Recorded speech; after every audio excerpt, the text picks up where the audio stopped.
உங்களில் யாராவது தூத்துக்குடி மாவட்டத்தில் உள்ள பாலைவனத்துக்கு போயிருக்கீங்களா? என்னது தூத்துக்குடி மாவட்டத்தில் பாலைவனமா? தூத்துக்குடி மாவட்டத்தில் திருச்செந்தூரில் இருந்து கிட்டத்தட்ட 15 கிலோமீட்டர் தொலைவில் குதிரைமொழி என்கிற கிராமத்தில் தேரிக்காடு என்று சொல்லக்கூடிய செம்மண் பாலைவனம் இருக்குது. அங்கே தான் நாம் போயிட்டுருக்கோம். 12,000 ஏக்கர் நிலப்பரப்பில் இந்த தேரிக்காடு செம்மண் மணல் மேடாட்டு நிறைஞ்சு கிடக்கு. உள்ளே போனோன்னா வழி மாறி போகிறதுக்கு கூட வாய்ப்பு இருக்குது. ஏன்னா எல்லா இடமும் பார்க்குறதுக்கு ஒரே போல் இருக்கும். புதை மணல் குழி கூட இந்த தேரிக்காட்டில் இருக்குது. நிறைய பனைமரங்களும் முந்திரி மரங்களும் கூட இருக்குது. தூரத்தில் இருந்து பார்க்கும்போது பச்சை நிறமும் சிவப்பு நிறமும் கான்ட்ராஸ்டியாக ரொம்ப அழகாக இருக்கும்.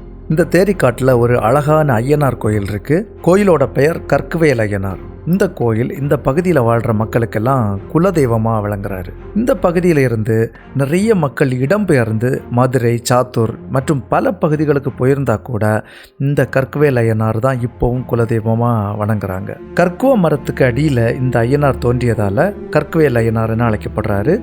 புஷ்கலா பூர்ணகலாவோடு ஐயனார் இருக்கிறார். இந்த கோயிலில் கார்த்திகை மாதம் கள்ளர் வெட்டு என்ற ஒரு நிகழ்வு நடக்கு. ரொம்ப சிறப்பாக இருக்கும்.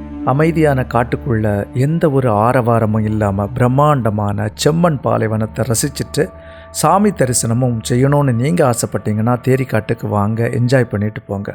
ஆராய்ச்சியாளர்கள் என்ன சொல்கிறாங்க அப்படின்னா, பல ஆயிரம் ஆண்டுகளுக்கு முன்பு கடலின் நீர்மட்டம் குறைஞ்சு போனதால் இந்த இடம் மணல் காடாக காட்சியளிக்குது அப்படின்னு. ஆனால் மக்கள் பல நம்பிக்கை சார்ந்த நாட்டுப்புற காரணங்கள் சொல்கிறாங்க.